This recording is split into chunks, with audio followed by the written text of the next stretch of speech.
आरव, सच बताओ, मैं कौन हूँ? टूटे हुए माँ आदमी की से आंखें दुनिया भर के आती किंग हैं। तक वो ट्रंक सफर बंद अभी कर शुरू देती हुआ है। है। माँ, वापस आ गया तुम है बस मेरे बेटे हो अरबपति और का कुछ बदला। नहीं। लेकिन आरव देख सकता है।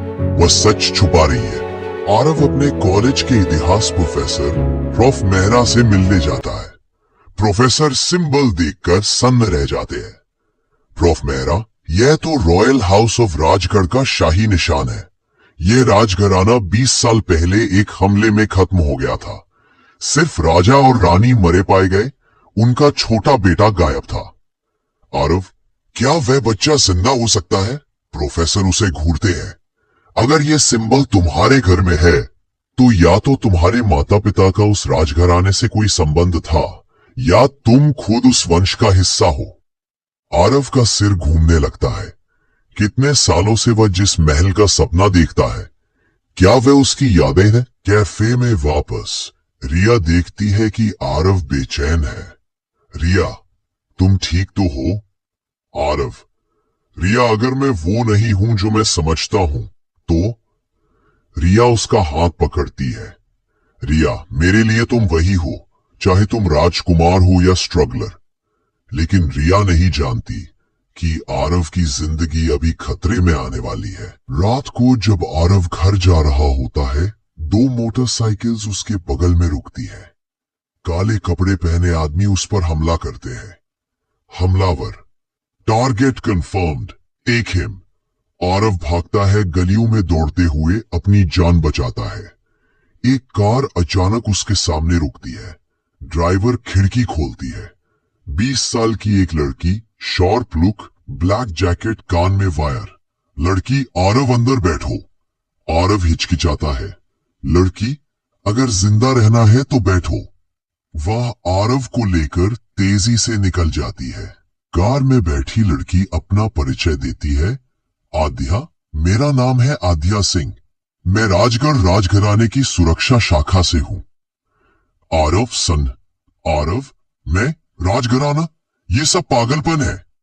आद्या उसे एक फोटो दिखाती है, 20 साल पुरानी, और उसमें वही बच्चा है जो उसके सपनों में आता है। वही सिंबल वाली चादर, वही महल, वही गलियारा। आद्या धीरे से बोलती है, आद्या, तुम राजघराने के खोए हुए राजकुमार हो। आरव सिंह, राजगढ़। और कोई नहीं चाहता कि तुम जिंदा रहो। रिया आरव के फोन लोकेशन से पीछा करते हुए गोदाम तक पहुंचती है। वहां उसे हमले के निशान दिखते हैं और एक कागज, टारगेट सिक्योर्ड। रिया की धड़कन तेज हो जाती है। आद्या आरव को एक सेफ हाउस ले जाती है। वहां कुछ पुराने सैनिक जो राजघराने के प्रति वफादार थे, आरव को पहचान लेते हैं। वही चेहरा, वही बर्थमार्क, वही रॉयल सिंबल। आरव कई दिनों तक अपने अतीत के बारे में सीखता है। कैसे उसके माता पिता की हत्या हुई, क्यों उसे शहर से दूर छुपाया गया, और कौन उसका दुश्मन है। एक शक्तिशाली राजनीतिक परिवार जिसने राजगढ़ पर कब्जा कर लिया। एक रात आरव अकेला बैठा होता है। आरव, मैंने तो बस एक सिंपल लाइफ चाहिए थी, ये सब क्यों? आद्या उसके पास बैठती है। आद्या, कभी कभी हम अपनी किस्मत नहीं चुनते, किस्मत हमें अलग बनाती है। तुम में वो ताकत है जो किसी और में नहीं। दोनों के बीच भावनाएं बढ़ने लगती है। राजगढ़ महल में एक इवेंट रखा गया है जहां नकली राजा अपनी ताकत दिखा रहा है। आद्या और वफादार सैनिक आरव को वहां ले जाते हैं। महल वही है जो आरव सपनों में देखता था। जब वह अंदर आता है, पूरे महल की हवा बदल जाती है। लोग फुसफुसाते हैं, ये वही है, सच्चा वारिस, राजकुमार लौट आया। नकली राजा गुस्से में चिल्लाता है, नकली राजा, ये धोखेबाज है, इसे पकड़ो। गार्ड्स हमला करते हैं लेकिन आरव अब डरता नहीं। उसकी यादें, उसकी ताकत सब वापस आ चुकी है। वह सैनिकों के साथ मिलकर लड़ाई करता है। आद्या उसकी रक्षा करती है। रिया भी महल में पहुंचती है। आरव को देखकर रो पड़ती है।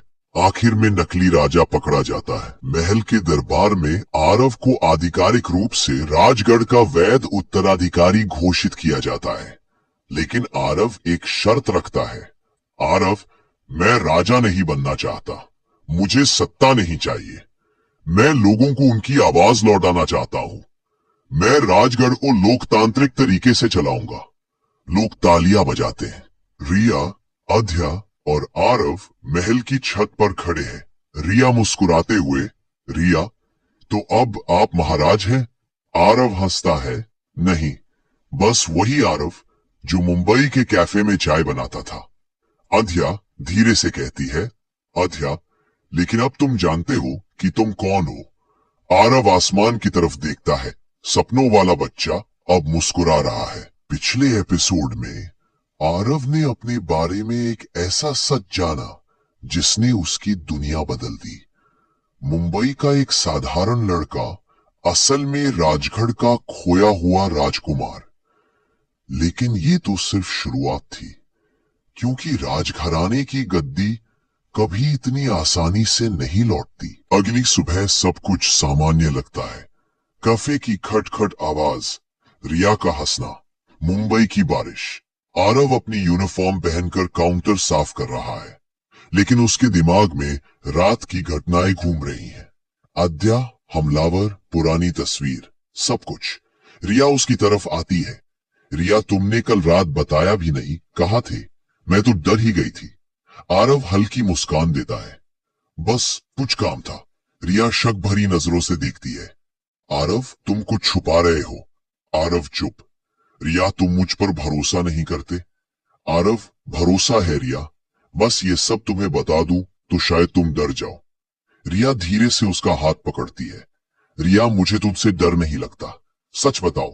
आरव बोलने ही वाला होता है कि कैफे का दरवाजा धम से खुलता है। अंदर आती है अद्या। ब्लैक जैकेट, तेज चाल, आंखों में दृढ़ता। अद्या, सीधे आरव से हमें बात करनी है, अभी। रिया उसे देखती है, कंफ्यूज और थोड़ा असुरक्षित। बारिश तेज। अद्या और आरव बाहर खड़े। अद्या, तुम्हें घर वापस नहीं जाना चाहिए। वे लोग अभी भी तुम्हारी तलाश में हैं। आरव, कौन, क्यों? अद्या एक फोटो आगे बढ़ाती है। उस पर एक आदमी की तस्वीर है। अद्या, ये है वीर महाजन, राजगढ़ का वर्तमान शासक, तुम्हारे परिवार की मौत का जिम्मेदार और तुमसे सबसे ज्यादा डरने वाला इंसान। आरव की आंखें कठोर हो जाती हैं। आरव, तुम्हें क्या खतरा देता हूं? मैं तो बस एक नॉर्मल लड़का हूं। अद्या, नहीं, तुम वारिस हो, और अगर तुम जिंदा रहे तो उसका साम्राज्य खत्म हो जाएगा। आरव का दिल तेज धड़कता है। वह पहली बार समझता है कि उसके जीवित रहने से कोई कांप रहा है। अद्या आगे कहती है, आज रात हमें राजगढ़ जाना होगा, सच्चाई वही मिलेगी। आरव हिचकिचाता है। आरव, मैं ऐसे सब कुछ छोड़कर नहीं जा सकता। यहाँ मेरी माँ है, रिया है, मेरी पूरी जिंदगी है। अद्या गहरी सांस लेती है। अद्या, राजकुमारों की जिंदगी कभी उनकी अपनी नहीं होती। रिया दोनों को बाहर बात करते देख रही होती है।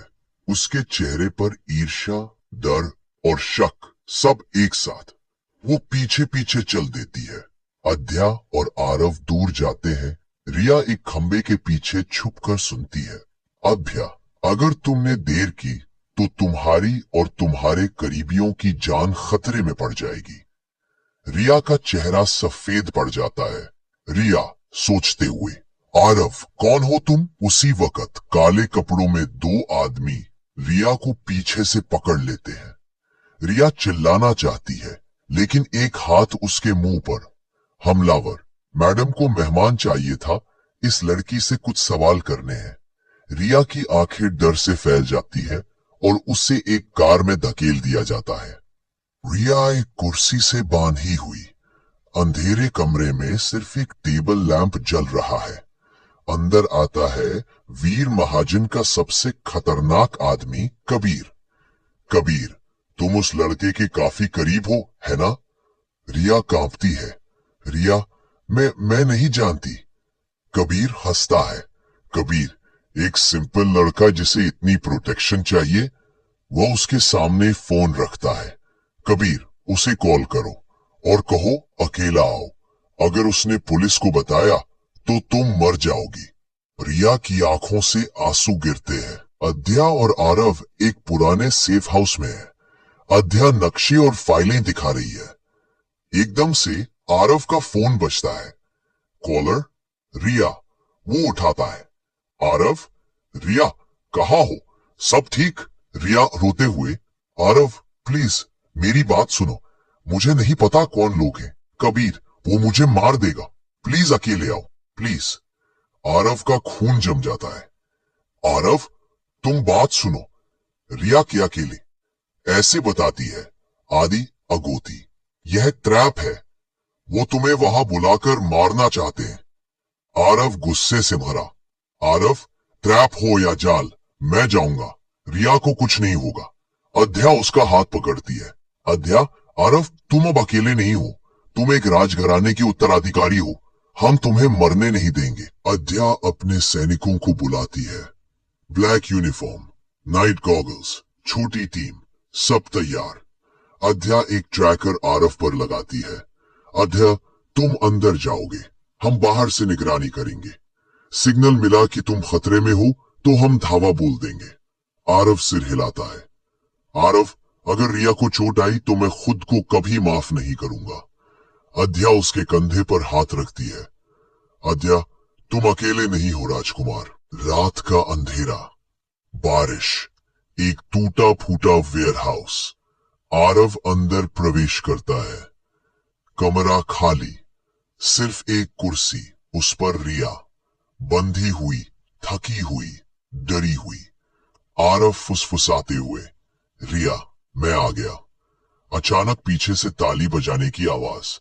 अंदर आता है कबीर। कबीर, वेलकम राजकुमार, हम तुम्हारा ही इंतजार कर रहे थे। आरव दांत भींचकर, कबीर हंसता है। तुम्हारी मां ने तुम्हें अच्छी तरह छुपाया, लेकिन अब तुम मेरे सामने हो। वीर महाजन तुम्हारी मौत चाहता है और मैं बस एक वफादार नौकर हूं। आरव मुट्ठी कसता है। आरव, तुम्हें मुझसे जो कहना है कहो, रिया को छोड़ दो। कबीर बंदूक निकालता है। नहीं, पहले वारिस मरता है, फिर गवाह। उसी वक्त रात का सन्नाटा टूटता है। Glass breaks, smoke grenades, black clad soldiers enter. Adhya चिल्लाती है, अध्या। आरव नीचे झुको। गोलियां चलती है। आरव रिया को ढाल बनाकर पीछे खींचता है। अध्या कबीर पर छलांग लगाती है। लड़ाई शुरू होती है। अध्या कबीर को छोड़ने नहीं देती। सैनिक बाकी गुंडों को काबू करते हैं। कबीर भागने की कोशिश करता है, लेकिन अध्या उसे गिरा देती है। अध्या, भागकर कहां जाओगे? कबीर हंसता है। कबीर, राजकुमार कभी सुरक्षित नहीं रहेगा। हम उसे ढूंढ लेंगे, हर जगह, हर बार। अध्या उसे बेहोश कर देती है। आरव रिया को खोलता है। रिया आंसुओं में। रिया, आरव मुझे लगा मैं मर जाऊंगी। आरव उसे गले लगाता है। Outside warehouse. बारिश रुक गई है।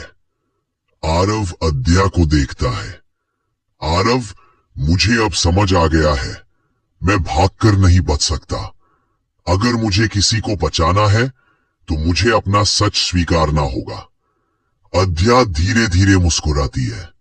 अध्या, तुम तैयार हो राजकुमार? आरव गहरी सांस लेता है। आरव, मैं राजगढ़ चलने के लिए तैयार हूं। अब समय है सच्चाई का सामना करने का। Camera zooms out. तीनों कार में बैठते हैं।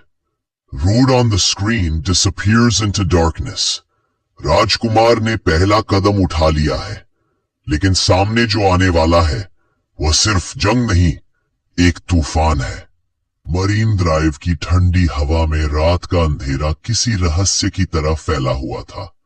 अर्जुन अकेले बैठा था, कानों में ईयरफोन, आंखें समुद्र की गहराई पर दिमाग कहीं और। कल की घटना उसके मन में बार बार दौड़ रही थी। वो अजीब सा आदमी, उसकी आंखें और वो लाइन, तुम्हारा सच बहुत भारी पड़ेगा राजकुमार। राजकुमार, ये किसके लिए कहा था? उसके लिए। अर्जुन ने सिर हिलाया। पागलपन है ये, वो कोई गलत फहमी होगी। लेकिन दिल मान नहीं रहा था, क्योंकि बचपन से उसे लगता था कि कुछ है उसके भीतर, कुछ ऐसा जो बाकी सबसे अलग है, पर उसे ये कभी समझ नहीं आया। जैसे उसके अंदर दो दुनिया लड़ती रहती हो।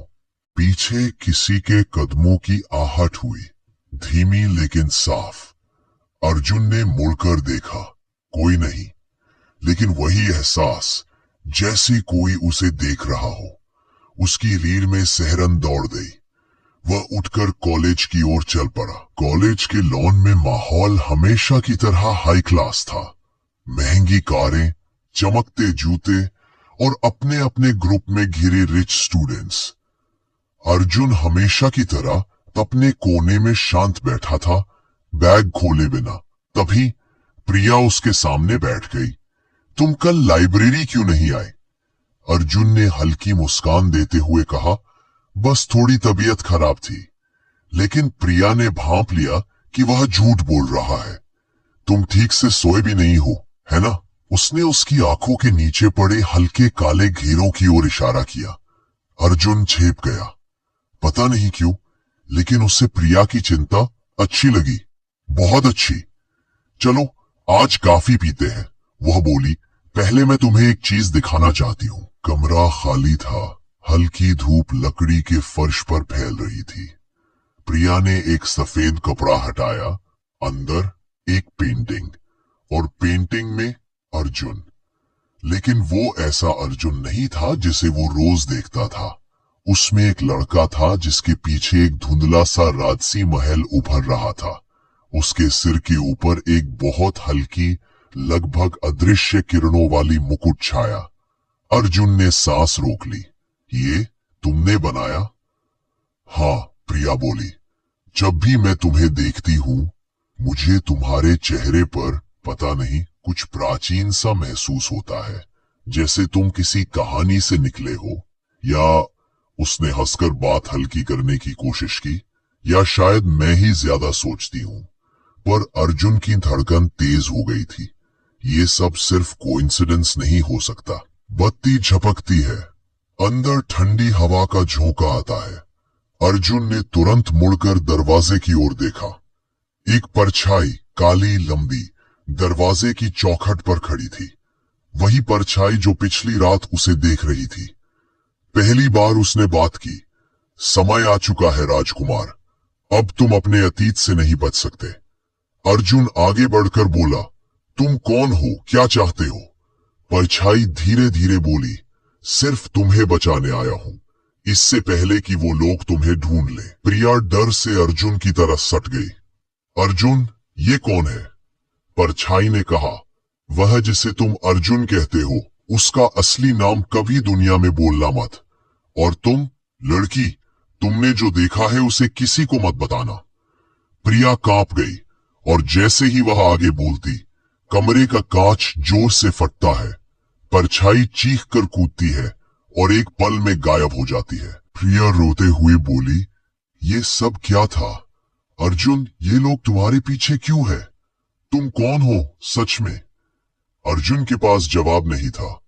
उसने सिर्फ एक बात महसूस की, सच उसके करीब आ रहा है, बहुत करीब, और ये सच खतरनाक है।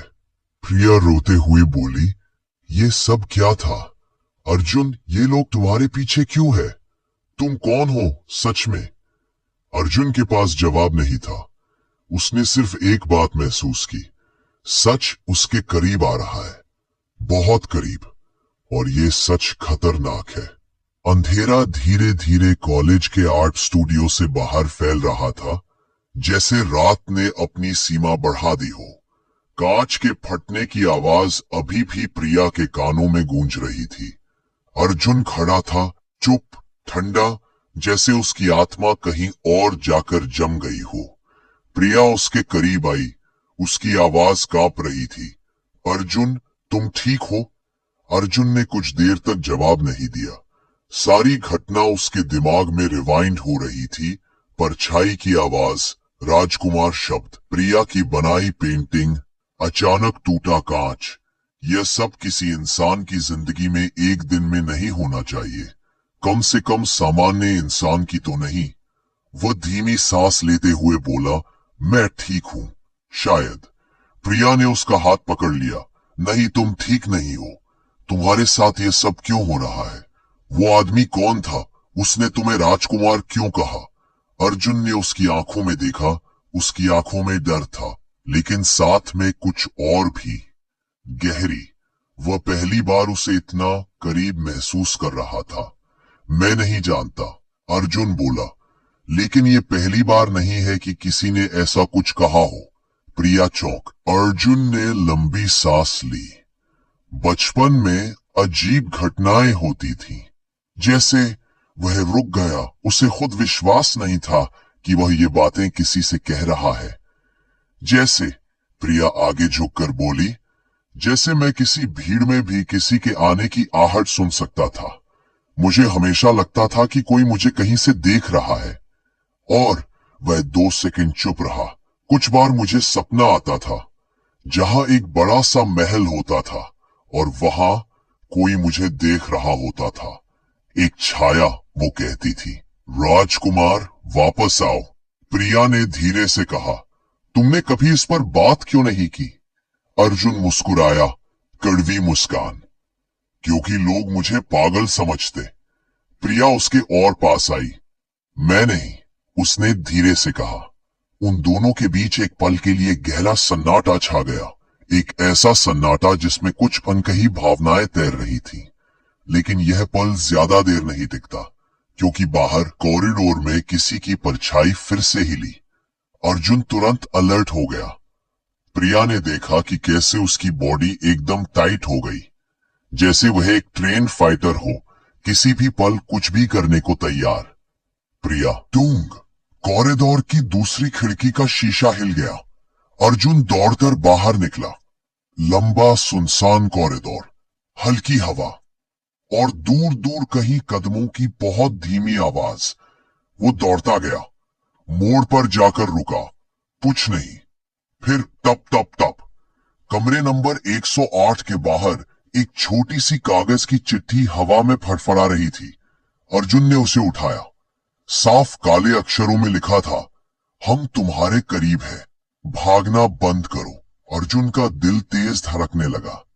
पीछे से प्रिया की आवाज आई, क्या लिखा है इसमें? अर्जुन ने चिट्ठी छुपा ली। कुछ नहीं, कोई मजाक होगा। मुझे दिखाओ। अर्जुन ने सिर हिलाया। छोड़ो, बस रात खराब करने की कोशिश है। लेकिन प्रिया समझ गई कि वो झूठ बोल रहा है। अर्जुन प्रिया को छोड़ने जा रहा था। रात और भी गहरी लग रही थी। हवा में एक अजीब सा तनाव था जिसे दोनों महसूस कर रहे थे। प्रिया चलते चलते बोली, अगर तुम्हारे साथ कुछ गलत हो रहा है तो तुम्हें मेरी मदद लेनी चाहिए। तुम अकेले नहीं हो अर्जुन। अर्जुन ने उसकी तरफ देखा। मैं नहीं चाहता कि तुम इसमें फंसो, ये खतरनाक है। तुम्हें क्या लगता है? प्रिया की आवाज ऊंची हो गई। कि मैं डर जाऊंगी क्योंकि तुम लोगों जैसा ये रिच कॉलेज वाला ड्रामा नहीं है? अर्जुन ने ठंडी हंसी हंसी। काश ये सिर्फ ड्रामा होता। उसने प्रिया को उसकी कार के पास रोका। तुम घर जाओ, मैं ठीक हूं। लेकिन तुम, अर्जुन ने उसका हाथ पकड़कर धीरे से कहा, कृपया प्रिया। पहली बार प्रिया उसकी आंखों में डर नहीं, दर्द देख पाई। किसी राजकुमार जैसा दर्द, किसी ऐसे इंसान जैसा जो अपनी पहचान से लड़ रहा हो। वह चुप हो गई, फिर धीरे से बोली, ठीक है, लेकिन कल सुबह मुझे सब बताना, सब कुछ। अर्जुन ने सिर हिलाया। प्रिया कार में बैठ गई। इंजन स्टार्ट हुआ, लेकिन तभी धम, किसी ने पीछे से कार पर जोरदार। अर्जुन तेजी से पीछे दौड़ा। एक आदमी पूरी तरह काले कपड़ों में, चेहरा आधा ढका हुआ, कार के पीछे खड़ा था। लेकिन जैसे ही अर्जुन उसके करीब पहुंचा, वह आदमी उसकी तरफ उंगली उठाकर फुसफुसाया, हमारे राजकुमार पर नजर रखना बंद करो, ये तुम्हारी आखिरी चेतावनी है। और वह अंधेरे में गायब हो गया, मानो रात ने उसे निगल लिया हो। प्रिया कांप रही थी। अर्जुन ने उसके दरवाजे पर हाथ रखा। तुम तुरंत घर जाओ, दरवाजे लॉक करना और किसी अनजान को मत आने देना। प्रिया पहली बार सच में डर गई थी। अर्जुन, ये लोग कौन है? वे तुम्हें राजकुमार क्यों कहते हैं? अर्जुन चुप रहा। क्या तुम सच में किसी रॉयल परिवार से हो? अर्जुन ने धीरे से कहा, काश मैं ये कह पाता कि नहीं हूं। उसके शब्दों में सारी कहानी छिपी थी, लेकिन उसने उसे नहीं खोला, अभी नहीं। अपार्टमेंट लौटते वक्त अर्जुन बार बार पीछे देख रहा था। कुछ तो अजीब था, कुछ उसका पीछा कर रहा था। गली में स्ट्रीट लाइट्स की रोशनी में उसकी परछाई लंबी होती जा रही थी और दूसरी ओर एक तीसरी परछाई भी चल रही थी। कदमों के बीच की दूरी वैसी ही, गति वैसी ही। अर्जुन मुड़ा, कोई नहीं। लेकिन अब वह जानता था यह सब महज डर नहीं था, ये एक चेतावनी थी, और चेतावनी हमेशा किसी बड़ी शुरुआत का पहला कदम होती है। रात का आसमान बादलों से भरा था। अर्जुन अपने अपार्टमेंट तक के रास्ते में बार बार मुड़कर देखता रहा। हर मोड़, हर तेज हवा का झोंका, हर खामोशी का टुकड़ा जैसे उसके खिलाफ सबूत बन रहा हो कि वह अकेला नहीं था। उसका दिल ये मानने से इनकार कर रहा था, लेकिन दिमाग बार बार फुसफुसा रहा था, किसी की नजर तुम पर है, बहुत करीब। जब तक वह अपनी बिल्डिंग तक पहुंचा, रात पहले से गहरी थी, लेकिन आज रात उसके अंदर का अंधेरा उससे भी ज्यादा गहरा था। कमरा छोटा था, साधारण था। वही जगह जो उसे हमेशा दुनिया से बचा लेती थी, आज वही जगह उसे असुरक्षित लग रही थी।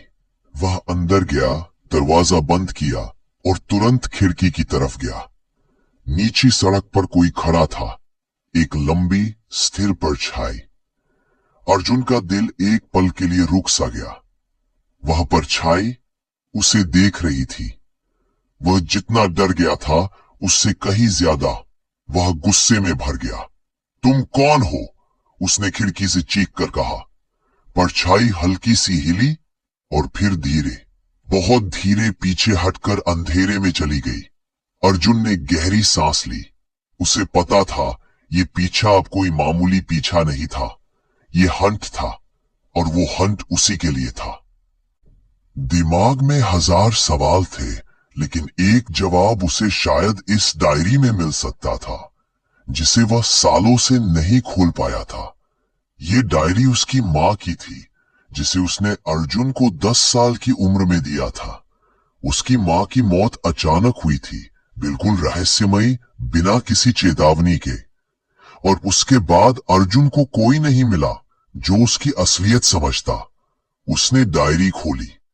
पहले कुछ पन्नों पर उसी के बचपन की बातें थी, लेकिन एक पेज मुड़ा हुआ था, जैसे किसी ने जानबूझकर छिपाया हो। अर्जुन ने वह पेज सीधा किया। ऊपर लिखा था, अगर अर्जुन ये पढ़ रहा है तो इसका मतलब है कि वह दिन आ चुका है। अर्जुन की सांसें रुक गईं। लिखावट कांपती हुई थी, जैसे उसकी मां डर रही हो या भाग रही हो।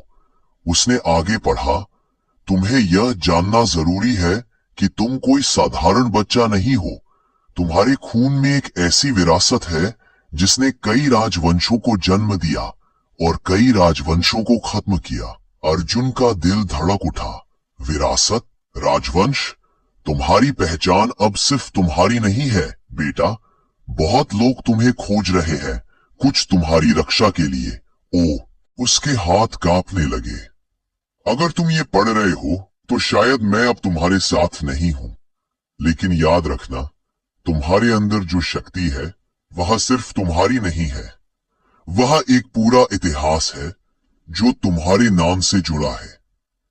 अर्जुन ने डायरी बंद कर दी। उसकी सांस तेज हो गई थी। उसकी आंखों में भय और गुस्से का मिश्रण था। वह बोला, मां, तुमने मुझे ये सब क्यों नहीं बताया? कमरे की दीवारों में उसकी आवाज गूंजने लगी, लेकिन जवाब कहीं नहीं था। अर्जुन हिचकिचाया, उठाए या ना उठाए, लेकिन उसने उठा लिया। हेलो? दूसरी तरफ प्रिया की आवाज कांप रही थी। अर्जुन, तुम्हारे घर के बाहर कोई था। अर्जुन जम गया। क्या? तुम वहां क्या कर रही हो? मैं आई थी ये देखने की तुम सुरक्षित हो या नहीं। अर्जुन ने गहरी सांस भरी। प्रिया, मैंने कहा था तुम खुद को इस सब से दूर रखो, यहां खतरा। अर्जुन, प्रिया ने उसे रोका। वह आदमी मेरी कार को भी फॉलो कर रहा था, मैंने उसे देखा। अर्जुन का दिल बैठ गया।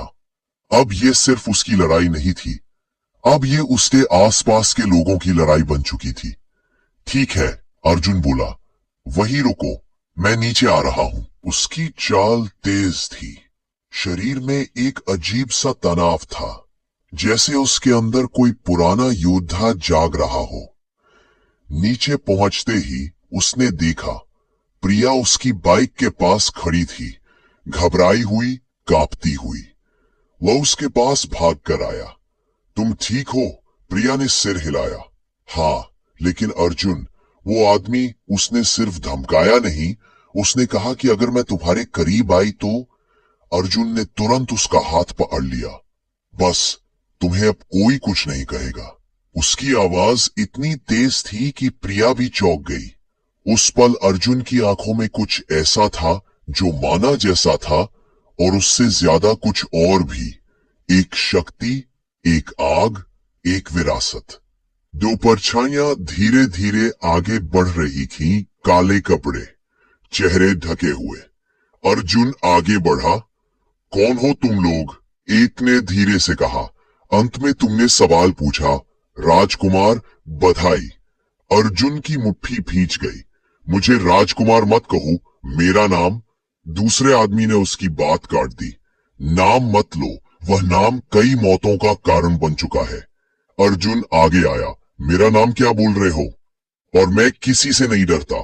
पहला आदमी हंसा, ठंडी काली हंसी। डरना चाहिए राजकुमार, क्योंकि असली शिकारी अभी आया ही नहीं। और अगले ही पल धड़ाम, उसने जेब से धातु जैसा छोटा उपकरण निकाला और जमीन पर फेंका। एक चमकदार सफेद रोशनी और तेज धमाका। प्रिया चीख उठी। अर्जुन पकड़कर पीछे खींचा। जब धुआं कम हुआ, दोनों आदमी गायब थे, जैसे कभी थे ही नहीं। 1 धुआं, प्रिया का डर, और धुंधली दीवार पर बना लाल रंग का प्रतीक, एक घेरा जिसके बीच में 3 रेखाएं नीचे की ओर जाती हुई। अर्जुन उसे देखकर जम गया। वह प्रतीक वह पहचानता था। सालों पहले सपनों में देखा था। वही महल, वही प्रतीक, वही छाया। कांपते हुए पूछा, ये किसका निशान है? अर्जुन ने धीमे स्वर में कहा, मेरे अतीत का। गली में फैला धुआं धीरे धीरे छट रहा था, लेकिन अर्जुन के दिमाग में जो धुआं भर चुका था वो कहीं जाने वाला नहीं था। दीवार पर बना वो लाल प्रतीक अब भी वहां था, गीली दीवार पर, जैसे किसी ने खून से इतिहास लिख दिया हो। प्रिया उसे देख रही थी, फिर अर्जुन को, फिर वापस उस निशान को। तुमने कहा ये तुम्हारे अतीत का निशान है। उसकी आवाज कांप रही थी। मतलब क्या? अर्जुन कुछ सेकंड तक चुप रहा। उसकी आंखें उस प्रतीक पर जमी थी।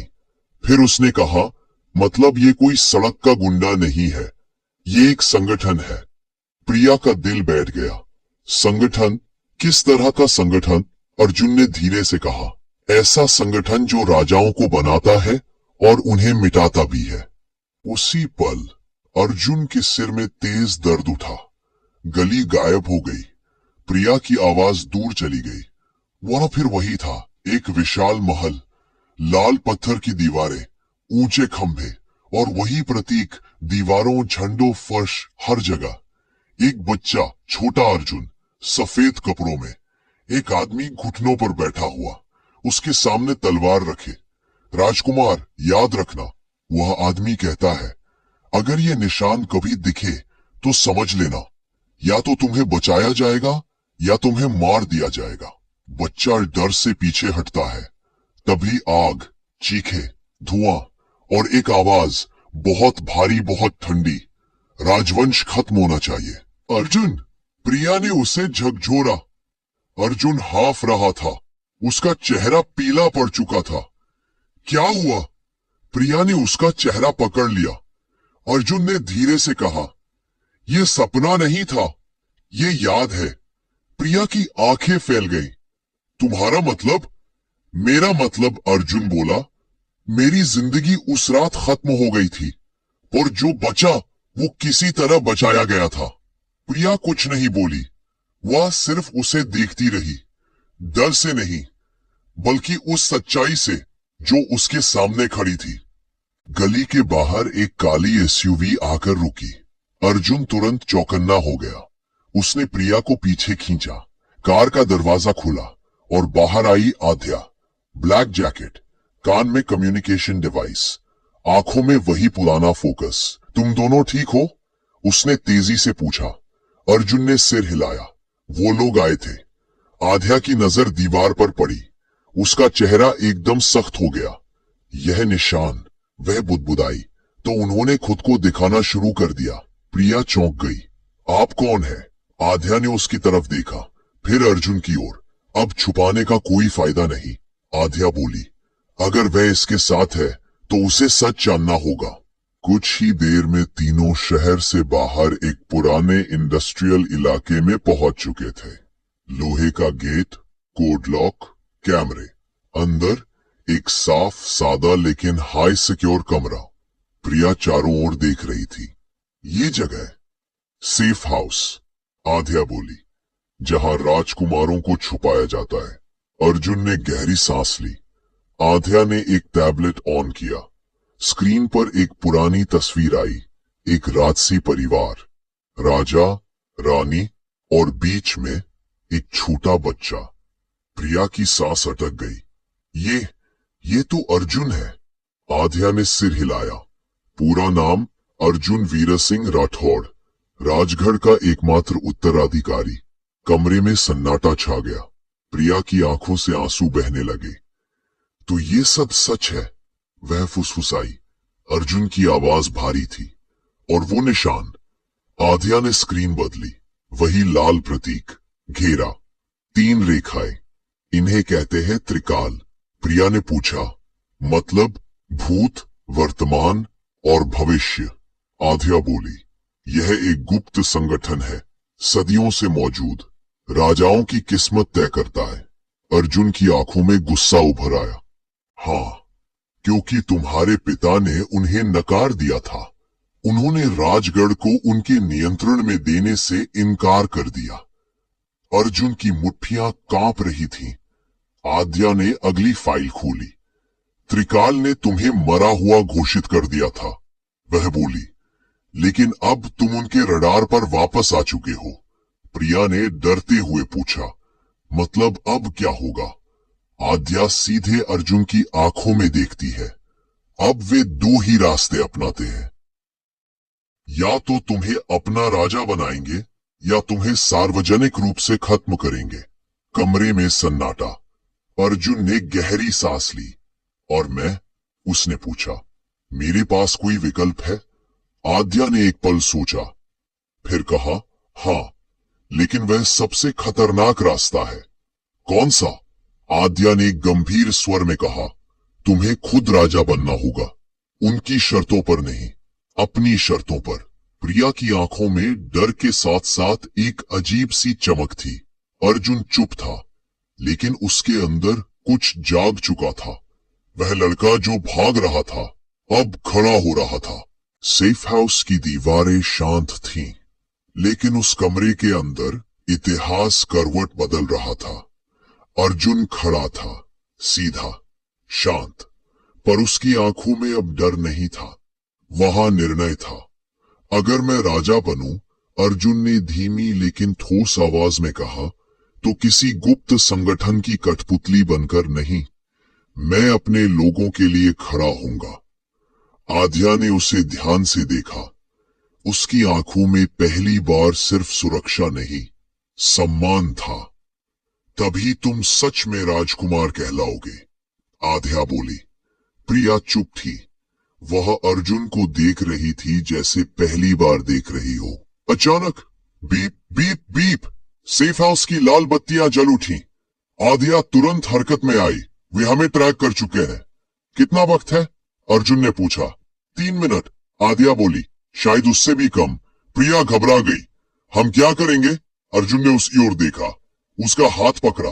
हम, जो होना था वो अब शुरू होगा। बाहर इंजन की आवाजें, कदमों की आहट, लोड होती बंदूकों की क्लिक। त्रिकाल सिर्फ हमला नहीं करता था, वह संदेश देता था। आद्या ने एक गुप्त दरवाजा खोला। यहां से निकलो, मैं उन्हें रोकूंगी। अर्जुन ने सिर हिलाया। नहीं, अब भागने का वक्त खत्म हो गया है। आद्या रुकी। तुम्हें समझ नहीं आ रहा? नहीं, अर्जुन ने कहा। अब मुझे सब समझ आ रहा है। उसने पास रखी एक बंदूक उठाई। हाथ नहीं कांपे।